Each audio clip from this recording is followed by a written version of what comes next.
Welcome back to the room. We're going to start without further ado our second panel, which will look at business, human rights and technology. And I'm going to pass the floor to our wonderful chair and wonderful colleague, Giulia Priora, who is assistant professor at NOVA School of Law and specialized in IP law. Giulia. Thank you so much. Thank you, Claire, Laura. Thank you for the wonderful organization of this event. It's really a pleasure and an honor to be part of a university where events and moments of discussion all together between students, practitioners, and us lecturers really happen and are promoted in a proactive way. I'm particularly happy to be here with you today on a panel where, as I was anticipating to you all, I'm keen to learn so much and to try to connect the dots also with my own area of expertise, which is intellectual property law, strictly speaking. And I think this is a wonderful occasion for me and for everyone in the room to broaden a little bit our perspective and to realize that technology can, and most often is, the best starting point for us to realize what do we want to do next. So on this note, I'm really happy to be here on stage with wonderful speakers and panelists. But first of all, I will leave the floor to our keynote speaker of the day, who's Marcia Narine Weldon. She traveled all the way from Miami here to join us today. Marcia is a professor and director of the Transactional Skills Program at the University of Miami School of Law. She places herself right at the core of the nexus between business, human rights, and technology by serving as general counsel of a startup, being the co-chair of the governance committee of the Women's Funds of Miami-Dade, and being also CEO of Illuminating Wisdom, an executive coaching, business strategy, and training firm. Her presentation today is on AI and human rights, and I was particularly pleased to see the subtitle being evoking one of the epic spaghetti western from my own home country. So the good, the bad, and the ugly as an homage to Sergio Leone. I think that we couldn't have a better way to start today's panel. Thank you, Marcia. The floor is yours. Good morning, and thank you for having me here. Can you all hear me okay?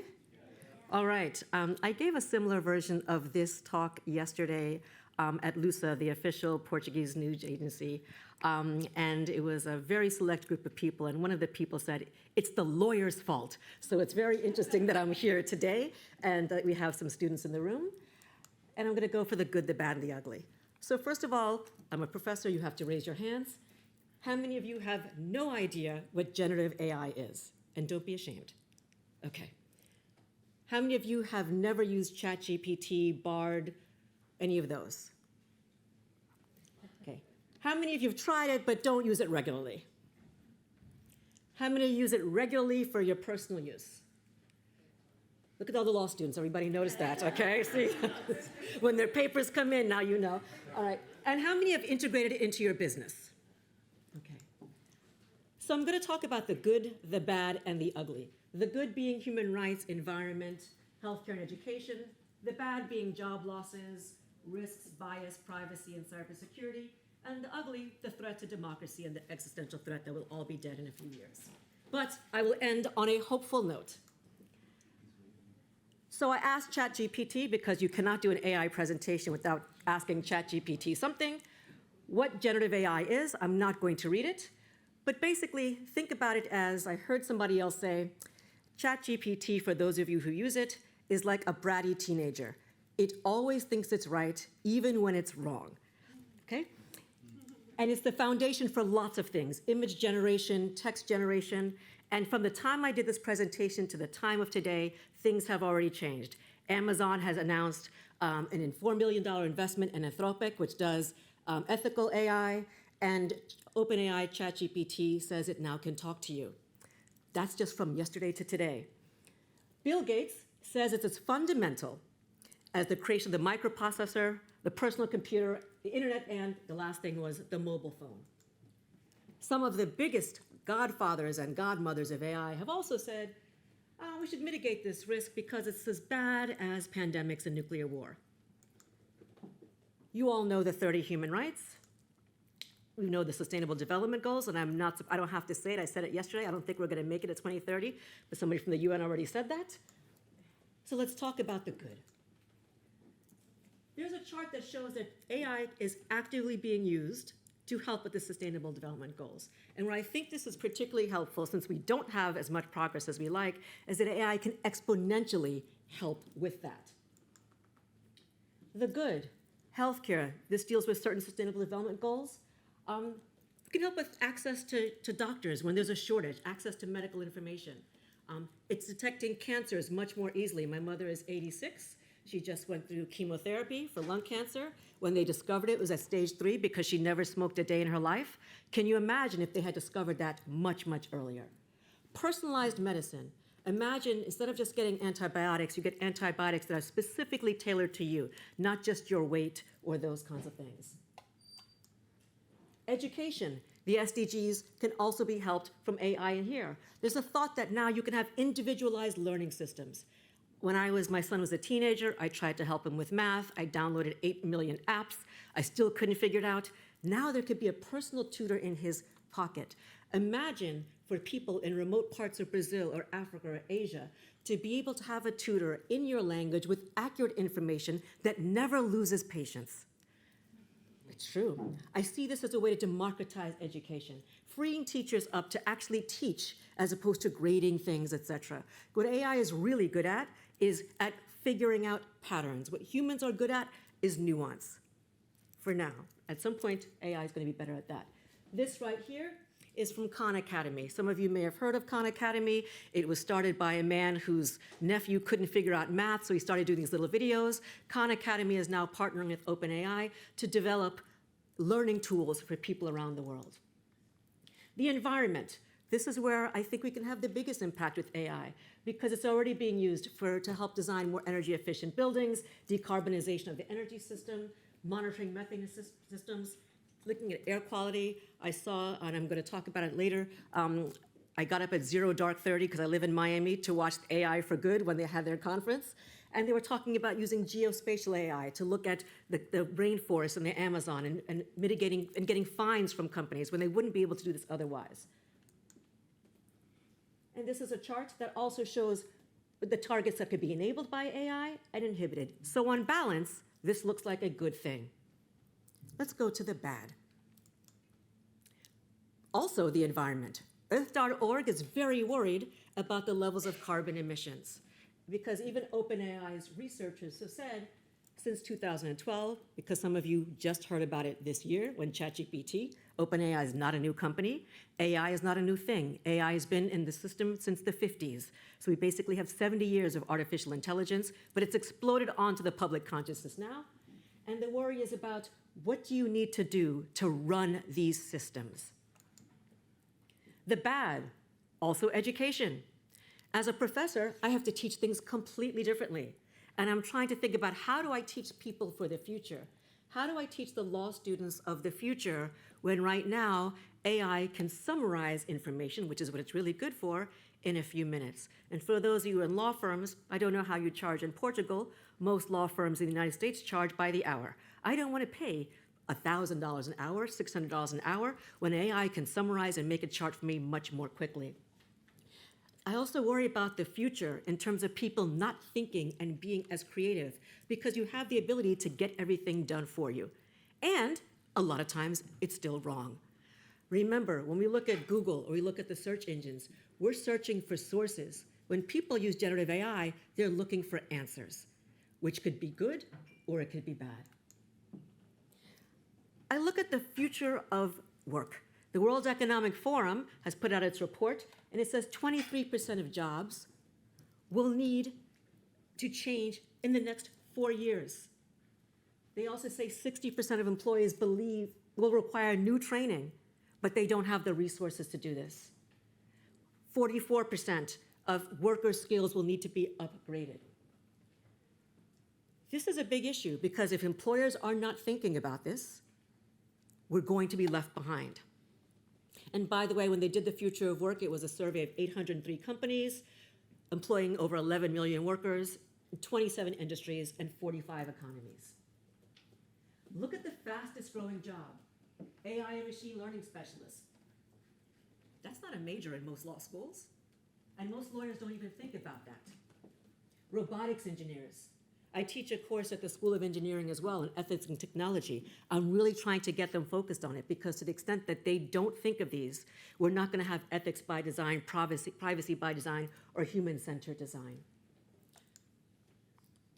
Access to justice. This is good and bad. I think about people, if you look at human rights, people in Ecuador and parts of the world that try to get a lawyer to sue very big companies and can't do it. They don't know what their rights are.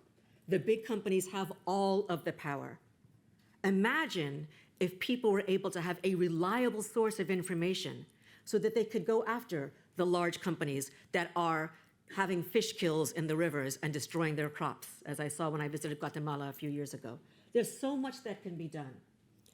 But right now, most of their generative AI systems like ChatGPT are wrong in terms of what they put in terms of legal information, which is why large law firms are developing their own internal closed loop large language models. But if you're a regular person and you put something in, you think it's correct. The other day I put in a contract. I said I want to draft a contract on X. The contract was excellent. But because I'm a contracts professor, I noticed that 4 major clauses were missing. I knew that. The average person doesn't. I've spoken to CFOs of major multinational companies that say, I don't understand what my lawyers tell me, so I just put things in ChatGPT, which is a terrible idea. But this is what's happening. I spoke to a woman who is, she runs a nonprofit, and she said, I had 2 years worth of work. I used ChatGPT and I got it done in 2 weeks. It's amazing. But she did legal things with it, and it's probably not accurate. Her biggest fear is, what if I can't use it anymore?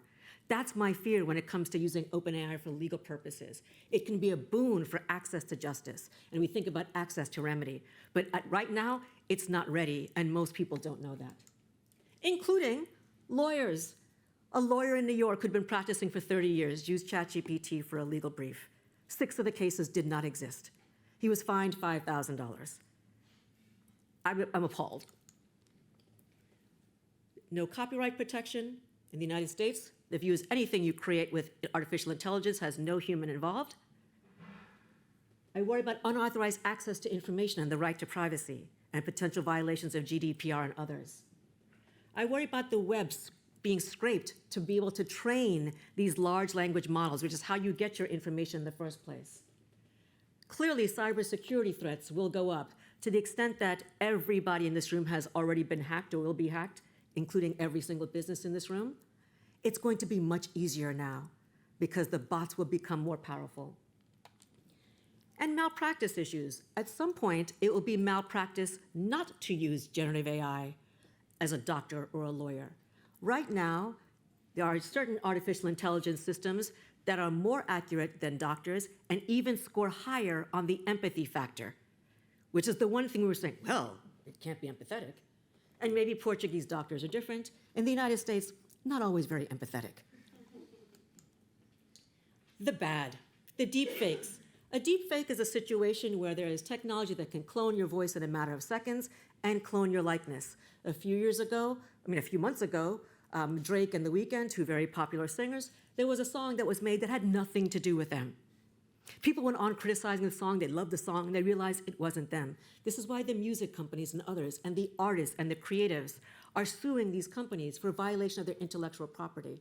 It also destroys trust. And one thing I said yesterday when I was talking about AI and democracy, if you don't have trust in the institutions, you cannot have a functioning democracy.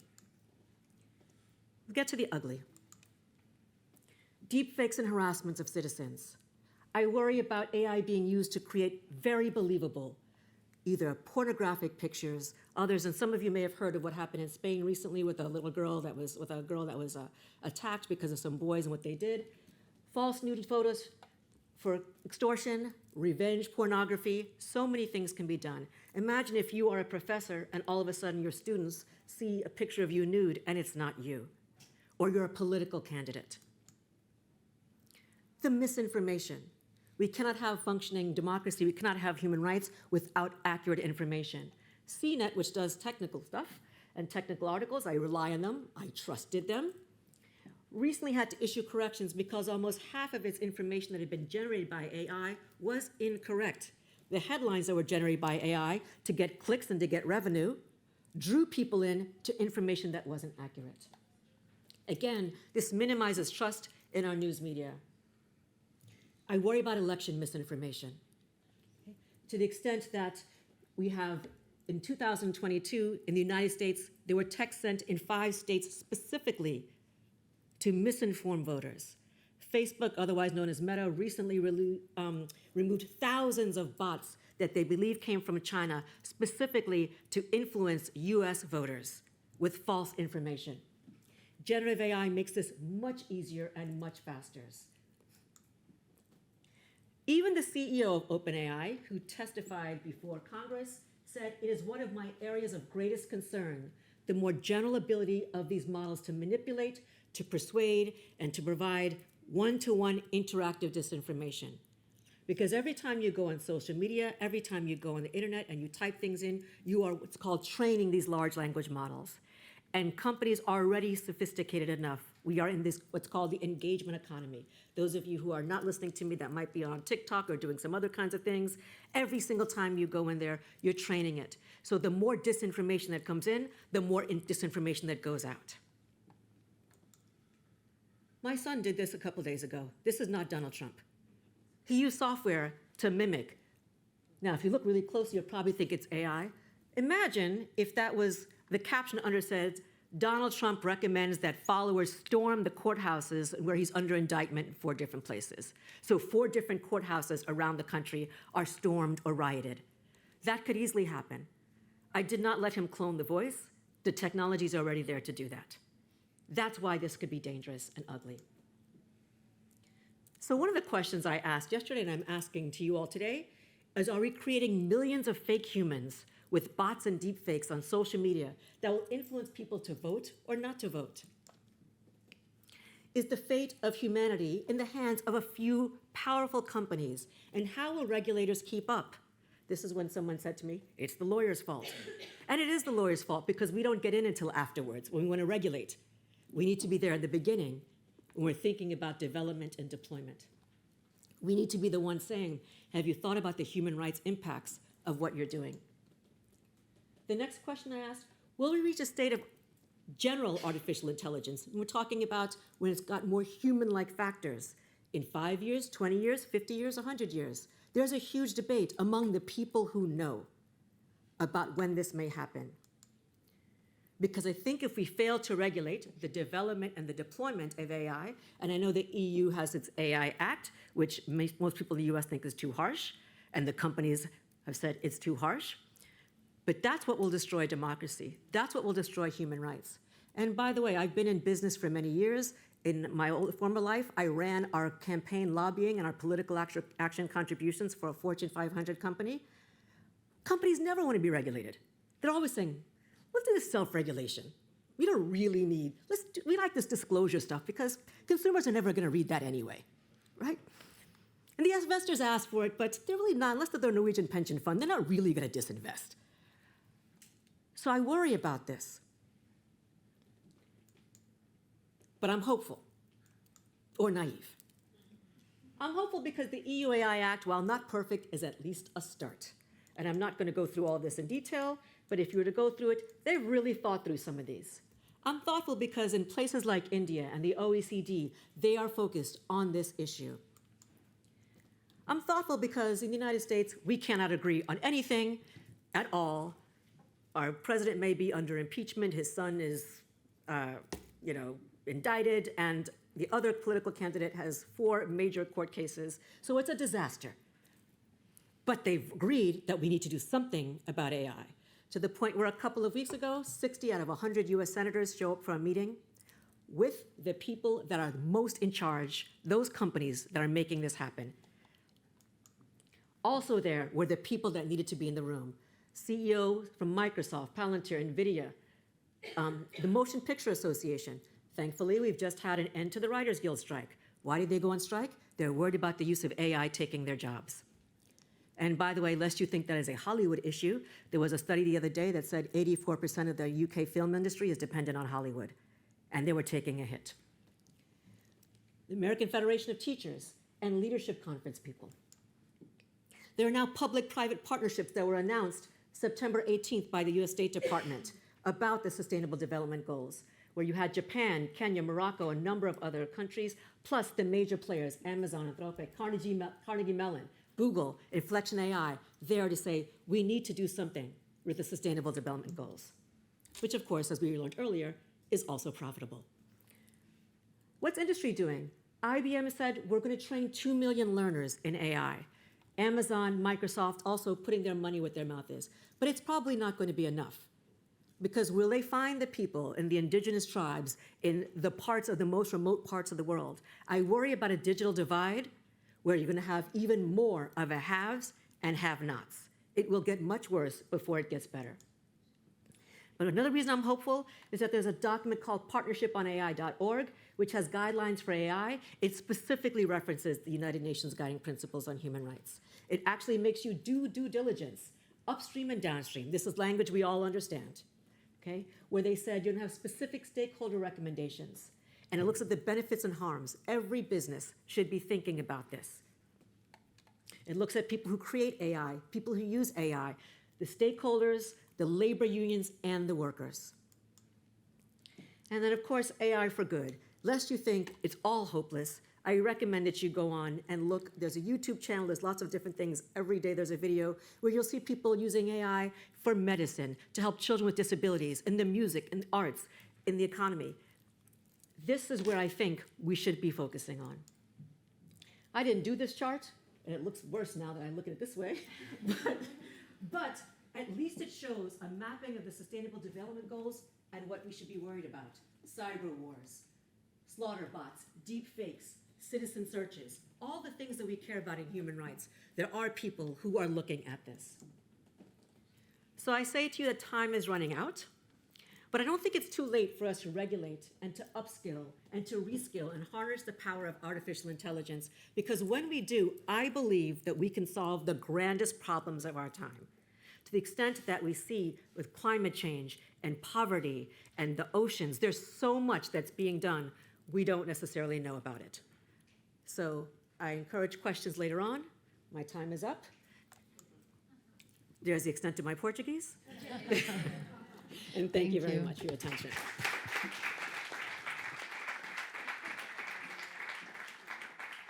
Thank you very much for a very inspiring keynote kickoff of this panel.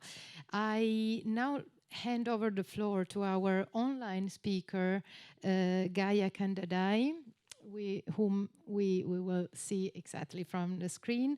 Thank you, Gaia, for being with us today. We really wish to have you here in person, but as we discussed, further occasion will arise. Gaia joined the Business and Human Rights Resource Center in 2022, and she's now serving as Head of Technology and Human Rights. Despite her legal background, her presentation today, which I remind will be between 5 and 7 minutes, will lead us to the core of tech companies, their conducts, and how accountability could be a very important and interesting contribution to our discussion today. So Gaia, the floor is yours. Thanks again. Thank you. And thank you for this opportunity to dialogue with you and bring a civil society perspective to the discussions. Please let me know if I'm not audible or if you need me to slow down or just interrupt me at any point. It's fine. At the Resource Center, we take up about 10,000, we track about 10,000 companies, and we take up about thousands of allegations of abuse each year from grassroots organizations, and track many more allegations that come from media. Now, these allegations include allegations against tech companies of varying size and impact. I'm glad that we've carved out space to discuss this particular sector. It is an industry that pretty much affects every aspect of our lives, irrespective of whether we use their services or not. This is an industry that holds tremendous emancipatory promise to make many aspects of our lives better, if well regulated, that is. But this is also an industry that can undermine our democracies, worsen inequalities, and contribute further to the climate emergency if left only to market forces. The technology and surveillance industries have ushered in an entirely new sphere of human rights abuses. The business models currently often defy traditional detection, enforcement, and remedy mechanisms and leave the existing legal frameworks to play constant catch up in the, I would say, essentially in the effort to identify, curb, and even remedy some of these abuses. There's an increasing recognition that tech companies so far largely have evaded scrutiny for their human rights impacts due to the complexity of their products and services, the opacity with which they frequently operate, the unusual nature of their commercial relationships, and the variety of human rights harms which they cause, contribute, and are linked to. Overall, our assessment is that this sector is yet to reckon with accountability or their responsibility to respect rights. For instance, witness the and I'd like to build on the conversation we've just had a few minutes back. And if we look at coercive and discriminatory algorithms, failing facial recognition that have been handed over to the police, surveillance software to irresponsible parties, gig workers being misclassified as self-employed, and the mass and irresponsible layoffs that we've seen over the last few months. And now, in the rush to develop generative AI tools, we see, on the one hand, an absolute lack of checks on how they are not only developed but deployed, especially in relation to our exposure to systemic racism, sexism, casteism in the industry. But added to that, there's really no checks in terms of the millions that have been, rushed in and invested into these companies, and what's ultimately going to happen to those to that capital. It remains a big question. Overall, this sector, especially when it comes to the development and deployment of tech, remains largely unregulated. So, keeping in line with the theme of the conference today on law to practice, I want to focus on two aspects. One, our expectations from regulations on human rights due diligence when it comes to the sector. And two, the practical aspect of what stakeholder engagement should look like, not only in human rights due diligence, but the overall operation and life cycle of a company, so that human rights and environmental due diligence remains effective. To successfully regulate this industry, we need to not only look at sector-specific regulation, we need to actually look at non-sector specific regulation, the broader question of business and human rights regulation. This is where the directive gives us a lot of hope. Now, this directive has the potential to build on other EU regulatory efforts that are already underway, whether it is the Digital Services Act, the Digital Markets Act, or the upcoming AI regulation. It really has the opportunity to challenge the unregulated tech sector and perhaps provide some of the relief that we're hoping for. Well, there's a lot to be said about CS3D, but there's one particular aspect that I would really like to focus on, and which is making sure that CS3D ensures that the full value chain is addressed. Now, the downstream value chain, when it comes to the tech sector, affects the lives and rights of millions of tech users and non-users. These assessments are therefore critical in assessing the human rights impacts that occur during and after the sale of a product or service, and are influenced by the business inputs into that product or service. Now, there's of course a lot of push and pull about what aspects of the value chain should be covered by the directive. We feel that if the directive fails to include the downstream due diligence, it's really not going to address an evolving sector, which, as we've heard already, impacts several aspects of our life. The procurement, deployment, development, especially of AI and surveillance technologies, proves this case. For instance, AI deployed by police has shown that it drives racial discrimination, and Uber drivers are left to fend for themselves and provide services in a manner without which they're dismissed from their jobs, right? Now, all of this really means that we need to ensure that new industries, especially the tech industries and ICT, are properly factored in when it comes to the visioning behind the directive. Therefore, one of our key concerns remains ensuring that the full value chain is covered. In addition to the full value chain, our hope is that broader business and human rights regulations and business and human rights spaces are more frequented by digital rights experts and activists.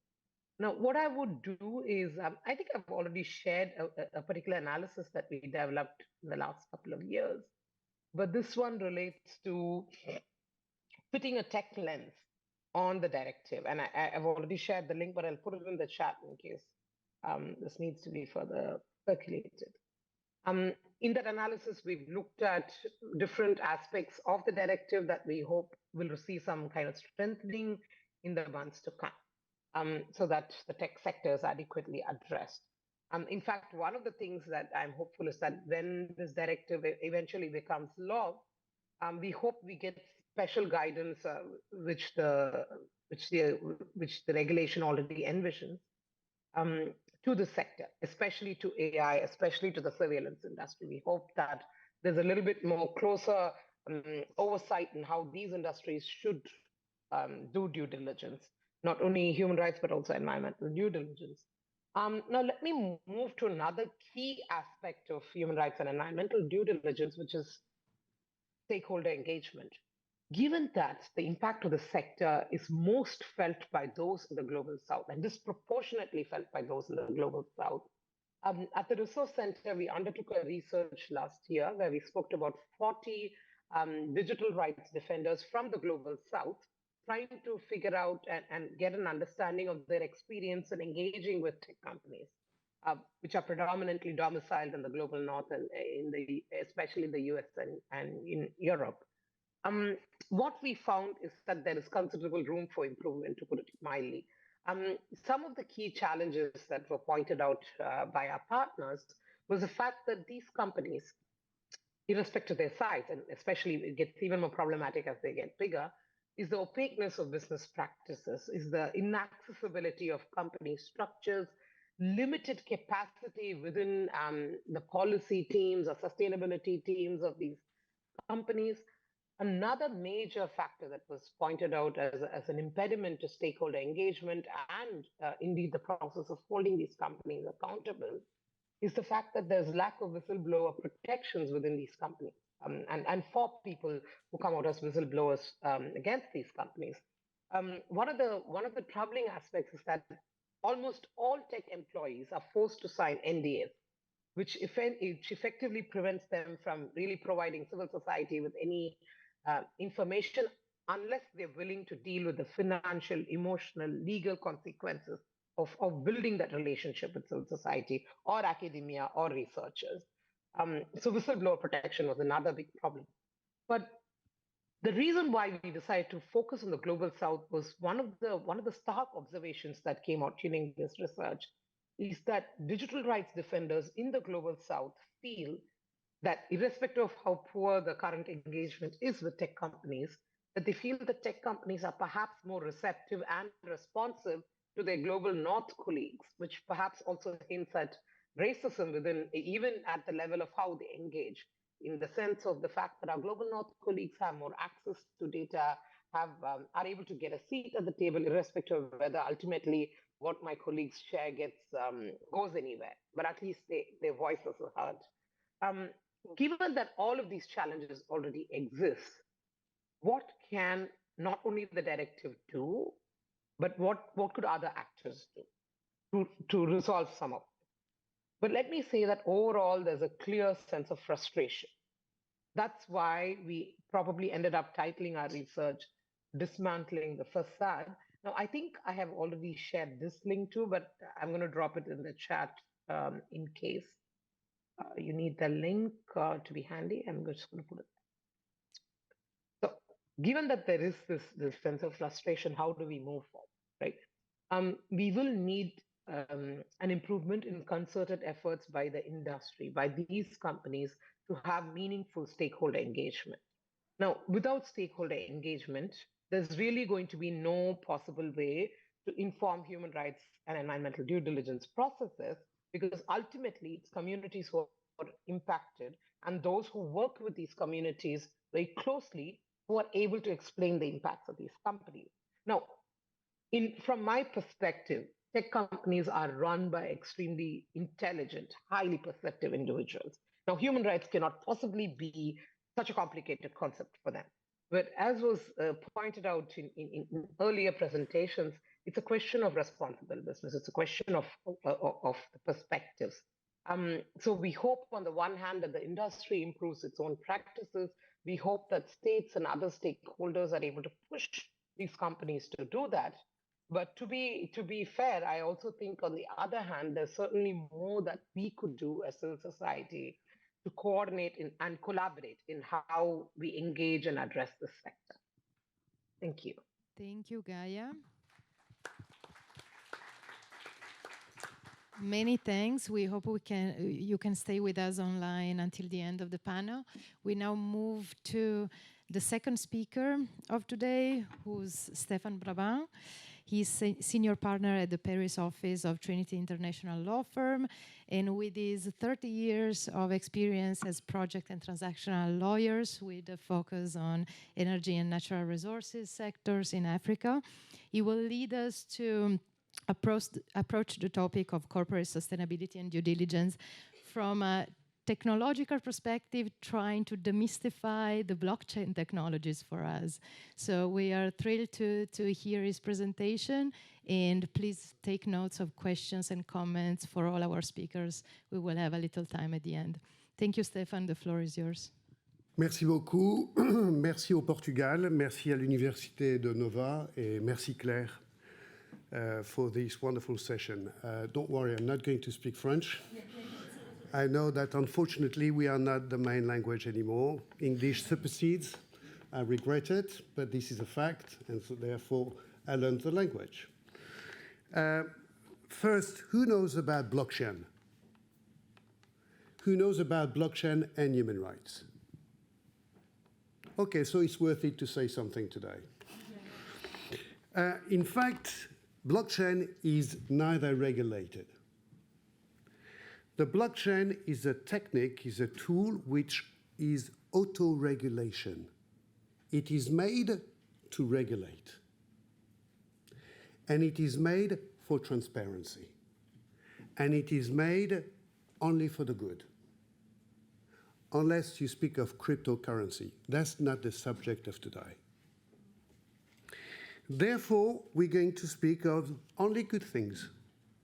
Because sometimes, you know, what you say can be, you know, a bit depressing. With the blockchain, no. And the blockchain is exactly the subject of the day. It's a practical mean for implementing the law. So that's good news, you see. In fact, before speaking of the blockchain, you must understand that it is part as a tool of a change of the mindset in business. Change in the mindset of business, change in the mindset of lawyers, change in the mindset of the law itself. That's quite a good deal. So if you want to understand the blockchain, we need to understand why is that? Because in fact, it's like a watch. You don't need to look at how it's working. You need to see the time. My watch doesn't work, by the way. And therefore, we need to understand in few words why the blockchain is useful for human rights. I won't speak of ESG because I'm a little bit annoyed with ESG. I think it's a bit tick-the-box accounting procedure. It's not that much for lawyers. Sorry for ESG lawyers. But I really want to say, and following what has been said this morning, let's focus now in this world. There's a bit of backlash on the ESG. And there was a big victory this morning from Brazil on human rights. So let's concentrate on the world of tomorrow is rather to focus, as it has been said this morning, that's what I think.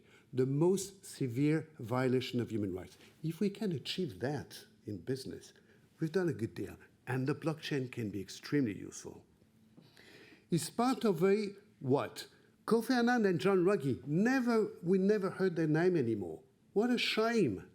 They are the father of why we are here. I remember I started in 2004 with 2 or 3 lawyers in a room. And law firms saying to me, don't do that, otherwise step down from the partnership of the firm, because human rights is for state, not business. That's the way I started when I was with Ruggie. So it was to reconciliate business and human rights.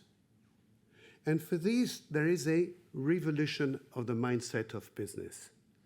And the business, as it has been said this morning, has driven eventually by making companies, being sanctioned by the consumers and everything. So the lawyers started to wake up, only a bit late. So the law progressively hardening of the law, and the lawyers started to change of mind. But the lawyers, they're not quick in their mind, by the way. Quite slow. They adapt to the clients. They like the clients. Well, we can't blame them, but they can be slow sometimes. And so for lawyers, there is a new mindset as well, a new law, and we speak of all sorts of things: social license to operate, CSR, ODD, ESG. I mean, there's a brand, so many different names. Let's put a bit of order in all these. It can be far more simple, but that's not the place for this. So that revolution, how the blockchain can go into that. As it has been said this morning, one of the key things is indeed respect human rights, extraterritorial, and all the value chains. All the companies are saying, as it has been said this morning, impossible. There are too many. No, there are not too many, and it's not impossible. New obligations, respect human rights, obligations of means. New technology, value chain, blockchain. It's just a chain. Not to be a prisoner, it's a good chain. And it is an answer to what is the key of this? Due diligence. Due diligence is the key, and how to do it. There's a policy of the company, and there are some due diligence all along the value chain. So many people, fragmented. They are all fragmented. How to make it that they all do the same thing at the same time, and they auto-regulate, and they all watch what the other is doing. Well, at each step of the product or the service, each step, you take a photograph, you write something, you put it on a blockchain, on a block, you hash it. It means that you digitalize, and one after one, everybody, the producer, the transporter, the customer, everybody along the chain up to the day it is in the shop will be digitalized, and everybody will respond to the same platform, to the same conditions. So my company will say, I want no forced labor, I want no child labor, I want this, I want this, I want this. And all this will be written on a legal platform and all put to all the value chain. And they will all have access to that, and they will all have access to everybody what they do, auto-regulated. So there is no possible fake. If one is cheating the others, it will be identified by the algorithm. And therefore, it will be identified as being the bad guy who lied because he had child labor. I won't go into the technique, but this is exactly what it is. So, as a matter of fact, with a blockchain, sorry, I don't look at my slides because I've got to go very fast.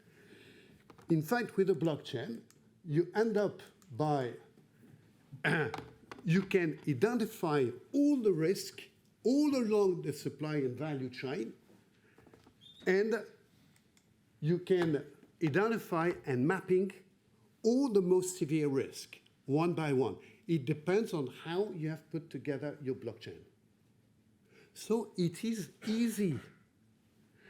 And it is easy, at the contrary of what has been really well said by Nuna this morning, the chain of activities is not a problem with new technology. But when you have new obligations, don't panic. New technology can be there.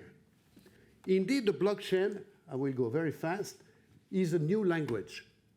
But new language of the blockchain is new language of business and human rights. When we speak of social license, everybody doesn't know what it means. It's been said this morning. The companies, they don't understand. You've got to explain. At the same time, explain the blockchain. New wording, new obligations, new technology. Just explain. I won't go into the details. Just learn the language. I've learned English. You can learn the blockchain. The blockchain is just a technology. Very simple. And I've put that, the slides maybe for you, are they going to be transmitted? So if you read one by one, don't panic. It's just a ledger. It is like you have a book and you put all your telephone numbers one by one. That's your register. That's the same, except it is digitalized and no one can falsify. It is transparent.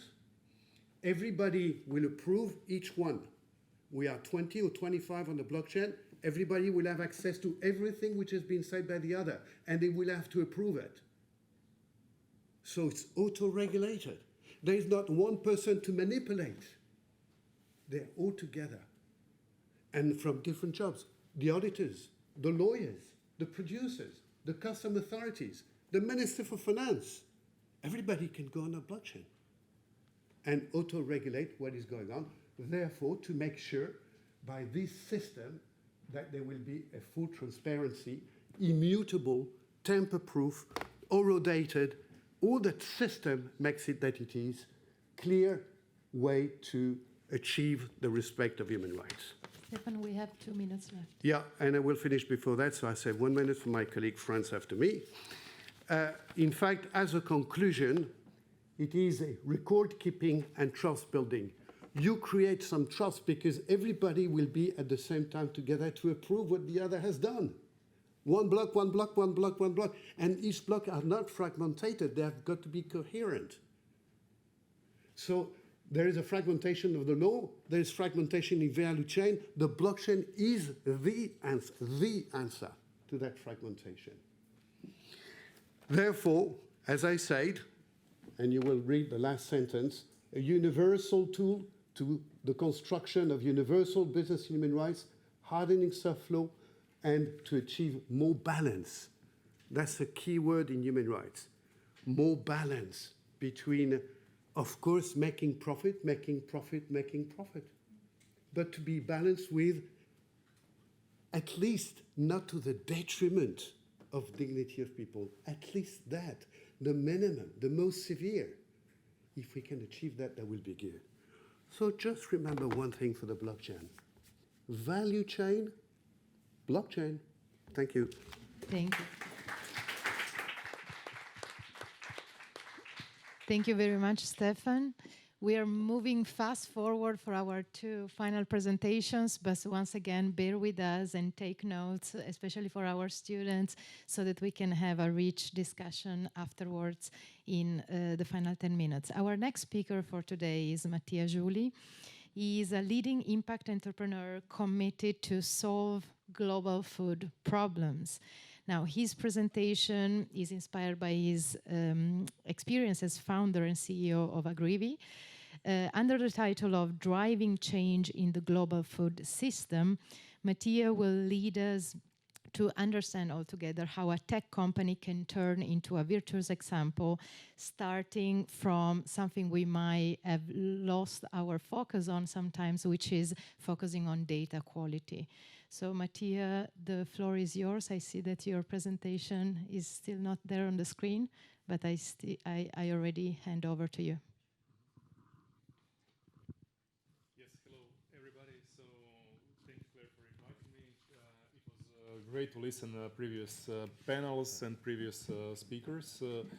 I tend to provide you a bit different point of view because I don't come from a law background. I come from really the business. So I'm entrepreneur. My background is from computer science, MBA in background, so both tech and business. And we actually deliver technology solutions worldwide. So position of a tech company, how we actually how we do it, and what are the challenges that we see in practice that happens.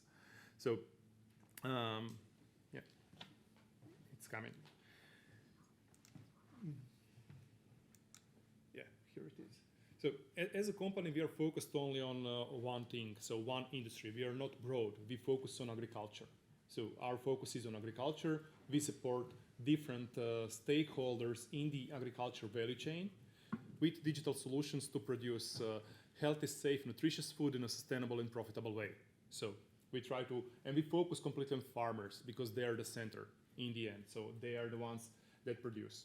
And to understand our standpoints, so it's not see world map here, but in behind there is a world map there.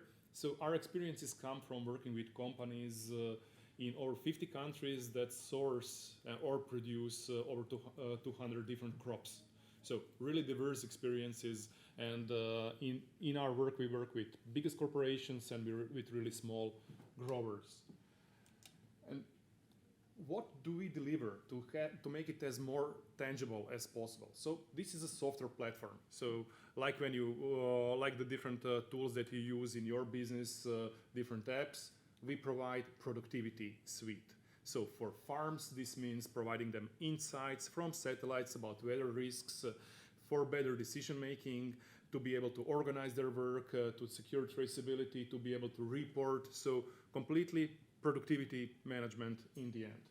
For companies that work with farms on the upstream side that sell them seeds, chemicals, and do agronomic advisory, we provide all these insights to make better agronomic advice. So they deliver the platforms to growers to make better agronomic advice. And for companies that are in the downstream side that source crops from farms, like food companies, beverage companies, processor, traders, so they use our platform to deliver to farmers, to improve their quality of produce, to improve the practices, to push regenerative practices, and in the end to make their agriculture supply chain more efficient. So that's the role. So more or less we work with along the value chain. So chain. Can you talk a little bit closer to my Yeah. people? Okay. Thank you. And one of the latest products that we released recently, it is based on AI, basically on GPT. It uses GPT, is actually because we saw that everything that we did over the past 10 years actually supported big farms, big producers, big companies, because they were the ones who were able to adopt those kind of digital platforms. But the small farms, actually, they don't have the habit of using any kind of app rather than WhatsApp messaging or things like that. So what we needed to do, we needed to create actually technology that is accessible to them. So we created completely AI advisor that can be pushed to all farms globally easily, and it's rolled out for 3 months, and it works really nicely, provides great advice, really transforms the way how they receive knowledge and insights in their own native language 24/7. So continuously. So that's a positive thing of AI. But everything we do as a company needs to provide tangible benefits, because for us, it's not about simply storytelling. Our customers are buying our technology because they want to see the impact on the business, impact on the society, impact everywhere. So if we cannot prove ROI, basically our technology doesn't get used. So that's important to know. So in the end, we help farmers to reduce use of pesticides, fertilizers by 25%. We increase their yields by over 10%. So there is a lot of efficiency that happens. For food companies, we reduce a lot of waste. We secure the quality. We remove the risk of food safety issues that they have. So it's a lot of different issues that appear. So there is a lot of benefits on different level, on farm level, on the value chain level, on the community level, because if you increase yields, that's better for food security for the local community. If you decrease pollution of water because of pesticides, that improves the community. So there is a lot of impacts on different levels. And this is the example how we assess our impact basically with you can't read it so well here, but these are our modules. So on the platform and different categories, basically, that are currently with CS3D there. So how we impact everything. And technology is great. So we are a technology company. But it's not actually the solution. It's not magic. It's a tool. Because it is here to help us change our habits to do something. It supports us. So, and I would like to speak about what happens, because in the end, with all the technology that is there, we are back to hunger levels that were 20 years ago. So all the progress that was done in the previous 20 years was erased in the last 3-4 years. So we're again back to over 800 million people. So we didn't solve a lot of things with technology. So there are other factors in the world. On the other side, technology is great, but in the end, so we need to see how food gets produced today. So where do we live? And this is the number for European Union, so very developed market. So in 2000, there were 16 million farmers in European Union. In 2020, in 2016, it was 10 million. It dropped by 6. And the official forecast of European Union is that it will go down to 3.9 million farms. So those farms that will stay cannot currently find labor because nobody wants to go in farming. So who will produce? So we have a huge issue that is not just about technology. Technology is important, but if we don't get those people on board with technology, with automation, with digitalization, actually we will have a huge food issue that will appear there. And then we come to different aspects of technology, and actually, if we implement it right, can we trust it? So can we trust it? So how much do we know about traceability? So traceability is a huge keyword around DD as well. So we secure the traceability. But what does it mean? So what does it mean to each one of us? Because if it means just to understand the origin of crop, so just the country or who the farm is, we don't know anything about it because we don't actually know how it was produced. So there is a whole set of different practices from agronomy side, business side, human rights side, whether we need to know actually was it compliant. And let me tell you a true story about how much can we trust depending on the technology layers. So what usually gets done with food companies, and we see that across the world. So there is no difference in regions that much. So all the companies usually need to meet some kind of food safety standards. And to meet the standards, to have a lot of logos there for us as consumers in the end, basically they say, okay, all of our suppliers need to meet those standards. So once a year, so first of all, they put it into contract. So contractually, it is there, and suppliers need to send the data about how they produce. So once the farmers deliver their harvested goods to the company, officer from the company calls the farmer or sends an Excel spreadsheet and says, well, you need to report me the data. And farmer says, well, I didn't track it throughout the season. What should I do? Well, you need to write it. So farmer comes, writes in something, sends. And it gets imported to the blockchain platform. At that point, you cannot modify it. But it went there. So the food company has a blockchain platform, and it is compliant. But we all need to know one thing about technology: garbage in, garbage out. So that's the reality.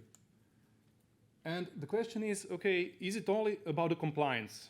To make us feel secure about everything, that everything is actually, that we respect human rights, that we respect food safety standards, or is it about actually transformation and change and to make our world more sustainable?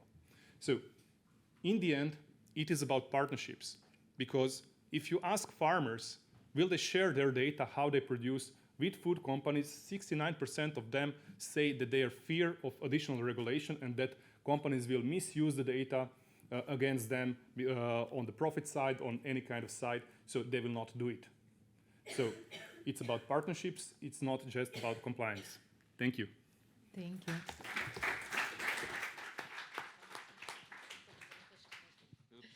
Thank you so much, Matija.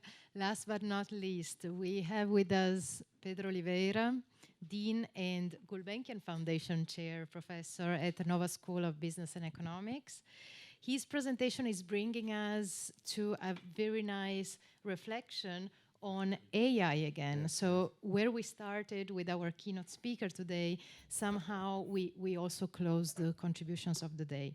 So Pedro will be particularly speaking on the impact of AI technologies on user innovation.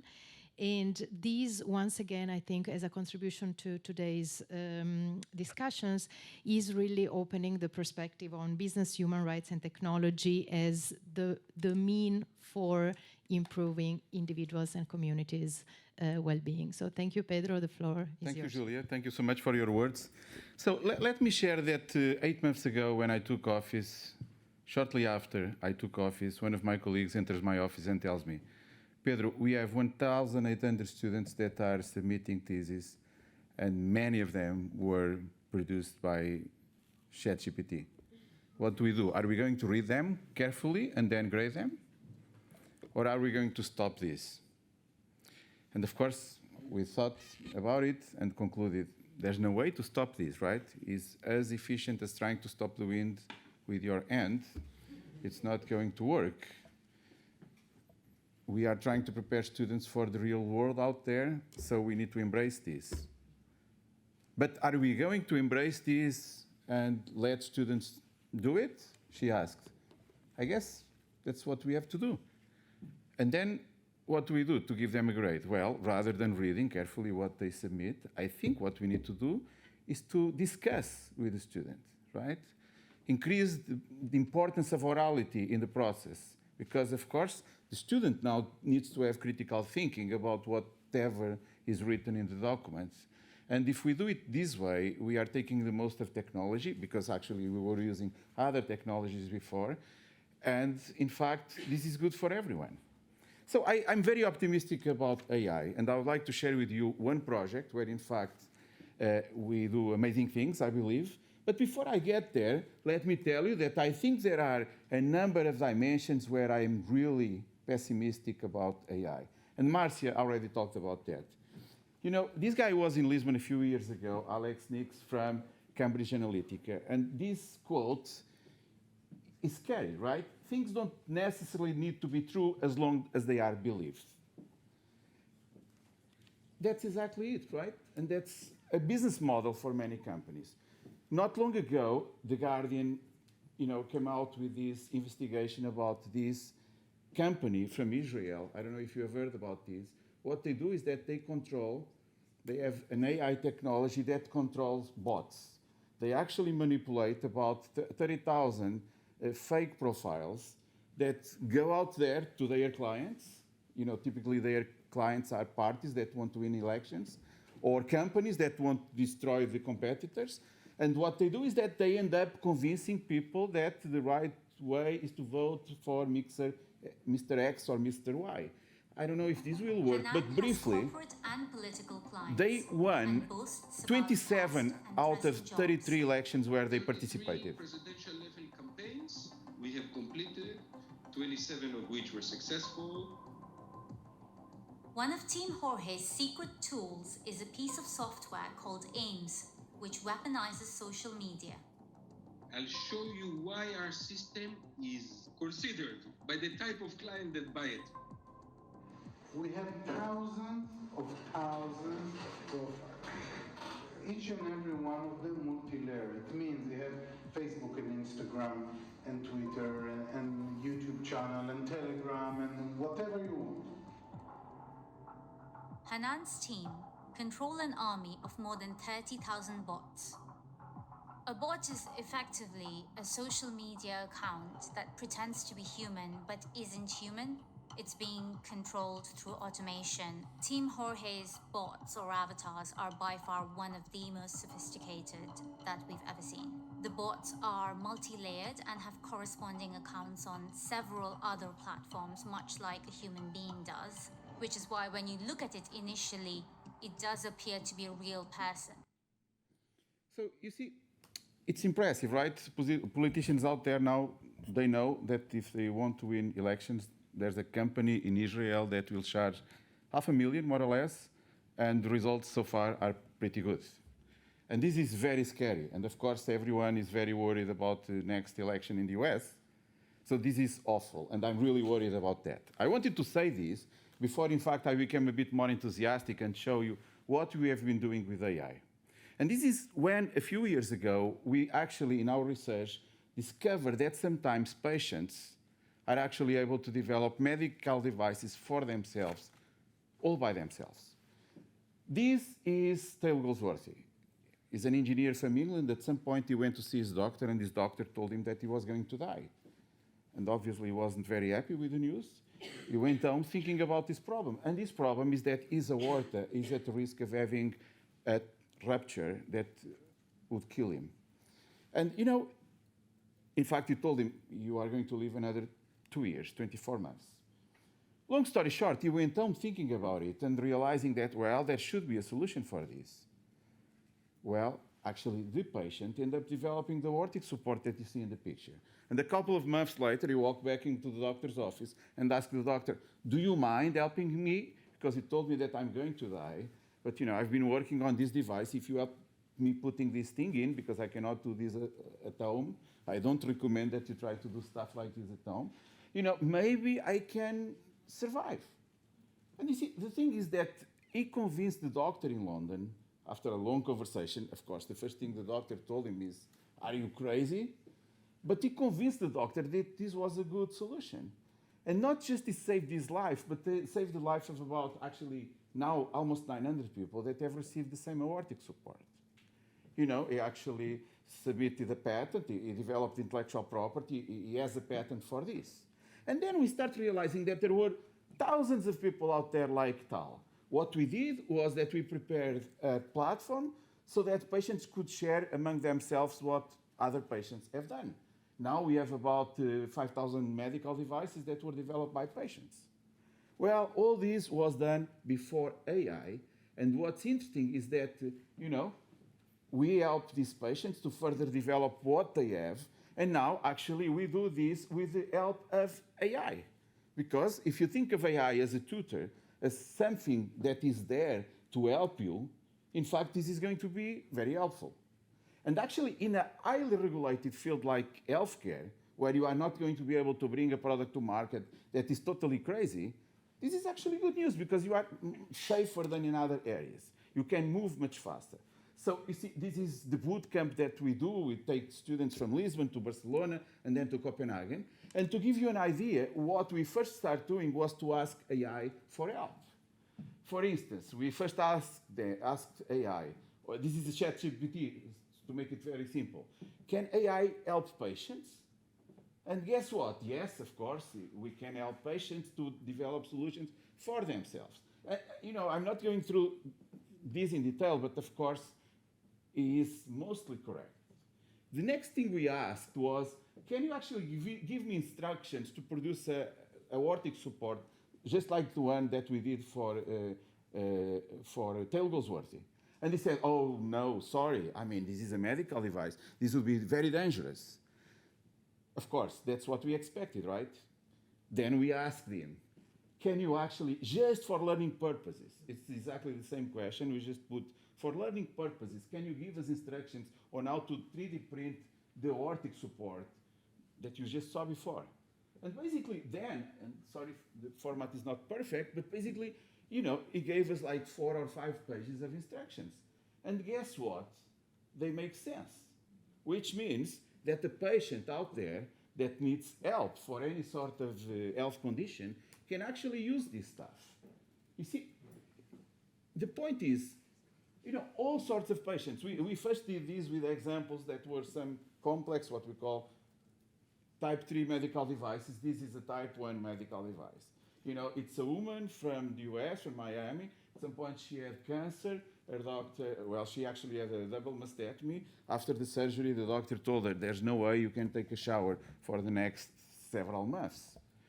What people do is to actually use those garbage bags, black garbage bags, to protect these parts of the body so that they can take care of the hygiene. Long story short, she was really upset with the news. She developed the shower shirt. Again, she actually protected intellectual property. Guess what? If you want instructions to produce the shower shirt, just ask ChatGPT. And we know about this stuff. We went carefully and confirmed that it makes a lot of sense. In a way, some of the responses, some of the innovations that are already included in the response are much more sophisticated than what the users already do. You see, the point is that this is out there and people can use this. People are using this. This is another example, my last one, very quickly. It's Gerard from Burkina Faso. He almost died with malaria, but then he actually found out that there is this plant that has this scent that is a repellent for mosquitoes. Long story short, he started using this because since the scent is a repellent for the mosquito, in fact, this is a great idea to keep the mosquito away. That is the guy, right? That mosquito goes away, bites people, and ends up killing them. Well, long story short, he started mixing that with soap. He got some money from the Gates Foundation, and he saved actually many lives. Guess what? When we asked ChatGPT for instructions, he gave us a lot of good instructions, and actually some that were new to Gerard. And now we have these 5,000 solutions out there. What we are doing is to actually using AI to improve. Mostly here I was looking at instructions, but we can also produce new designs for medical devices. And you see, it makes a lot of sense because many of these products will not be commercially available because they go through medical validation. So patients out there are safe, which means it's a good tool for all of us.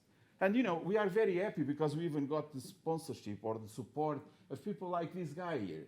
His name is Richard Roberts, and I think I don't resist telling you that it was in a meeting like this, where I first presented this project a while ago, that at the end he came to me and said, that's a very cool project, I would like to help.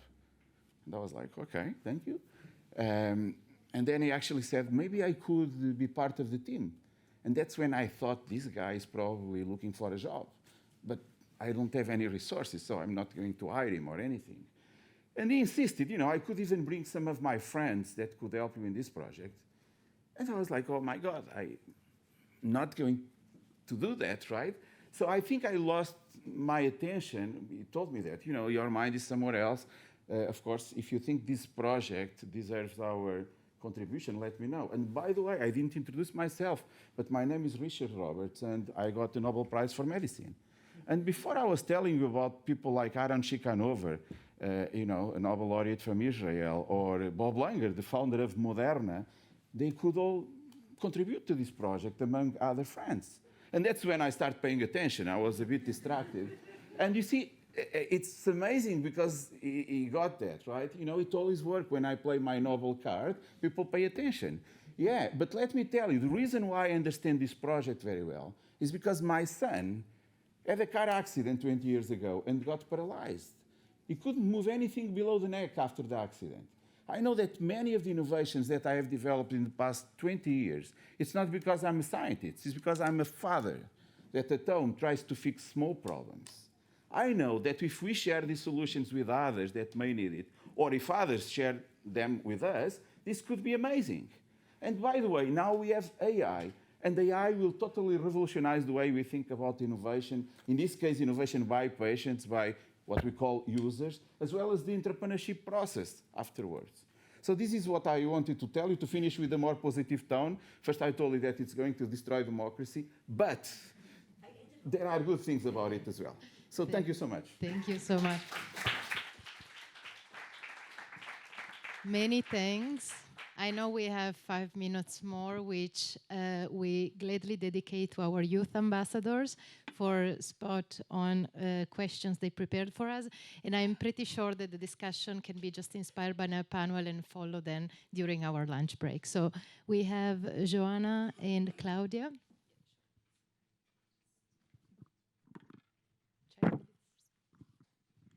Hi everyone, thank you. This was really enlightful. My first and only question, since we are short on time, it's for all the panelists. How do you ensure the quality of the data you collect through technology? Since as we heard, they can be believed but not truth, to guarantee better outcomes regarding human rights? And what European or national policies do you think should have been made or are being made regarding this topic? Allow me, Joanna, to address maybe first the question to Matija, who touched on the point, and then to open in case we have quick contribution. What we see, what works, is really embedding verification points into data collection processes. So this is what needs to be done, because if it is just on the belief level that everybody will provide truthful data, then you will have a lot of situations where simply the motives will be in collision, whether farmers will harvest today and breach food safety measures, or storm is coming tomorrow and lose everything. So that's huge situation. So things like that. In one word, concerning the blockchain, we have faced some possible misinformation. And when it is the case, it is clearly very quickly identified, and we get people on ground to verify and to tell where is the truth. Thank you. So in healthcare, having information that you can trust is super important. So the first thing we do is that we have the platform, and when someone, if you go there and submit something, the first one to read it is a medical doctor that will look at it and say, if this is crazy, well, we put it on the side. If it's okay, we look at it more carefully. But again, I think in an highly regulated area like healthcare, we are safer than in other areas. I'm typically not in favor of a lot of regulation, but in fact, when it comes to solutions that are coming from the patients, it makes sense to have some level of regulation so that we are all safe before we actually start using many of these devices. I'll just say a couple of things briefly about disinformation. When you look at elections, Google announced last week that they were going to require political candidates to say whether they were using AI to generate their content. The problem is that the person that is trying to spread misinformation is not going to follow that rule. And the second thing is, in a lawsuit that was filed last year about social media companies and their responsibility for impacts, Twitter did an amicus brief, and they said it would take 181 million years for the average user to get through all the information on the internet. So if you don't flood the internet with actual information, it's going to be very difficult to balance out the disinformation, misinformation, unintentional or intentional that's already out there. So although I ended hopefully before, I'm not necessarily that hopeful about this, unless you use something like a blockchain or something that has some kind of verifiable, tamper-resistant, I wouldn't say tamper-proof, kind of mechanism. Yes, indeed, and we organize voting in Africa through blockchain. More and more. It's a proposal that we make to the government.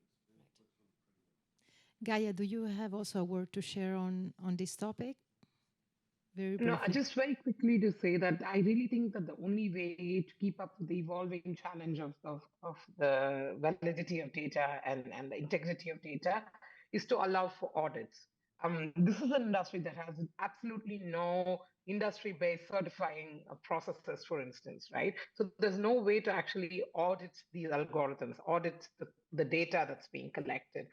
I think that's how it's going to evolve, is for civil society to improve our own technical capacity to question and investigate, technical investigations into how companies are collecting data, but also forcing companies to have standards for what they'll scrap, what they won't, and for states to push for audits is the only way. Lovely. Thank you so much. Claudia, the last question for our speaker. Yes, thank you. I apologize for sitting behind you. It's okay if you want to look forward when answering. I have a question that's more, I believe Marcia has kind of touched upon it with the digital divide. I wonder how business technology companies can ensure or can balance out the pursuit for innovation and innovation itself with the respect for human rights, specifically when they are operating in different countries that have differing ethical values and standards.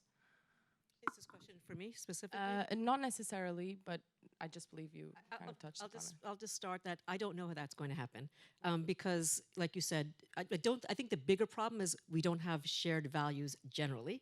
And without shared values, other than the fact that most people in the world want to survive, there's so much polarization based on political party or gender, et cetera, that it's very difficult to solve this kind of issue. So I'm just going to end by saying I don't know the answer.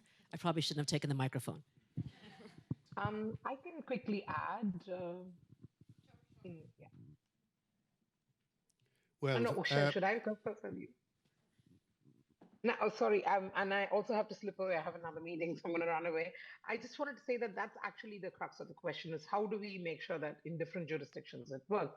Two things is one, kind of making sure that the UN guiding principles on business and human rights are more embedded for ICT companies. I think there's a lot that the guiding principles already provides. I think looking at how to practicalize it, how to implement it is one for the sector.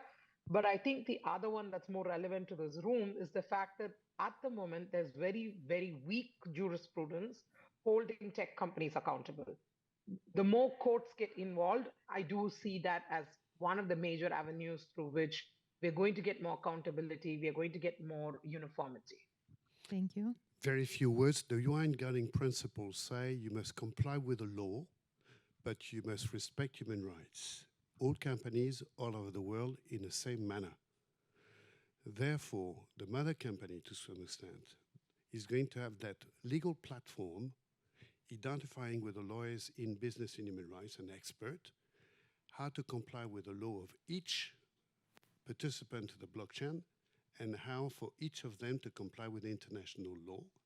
And this will be on the legal platform, and therefore you can handle all along the value of the supply chain exactly the performance of the same obligations. It means that some of those obligations may not be appropriate because it is not concerned, but since there is a dénominateur commun, which makes it that it is totally possible. Lovely. Thank you so much. This concludes our panel on business, human rights, and technology. I thank once again all the organizers, and a big thanks for our speakers. And I guess for the intellectual property related questions, we move to the lunch break for that. So I hold my privilege as a speaker and I don't pose any question. Thank you again. Round of applause, and probably Claire will have the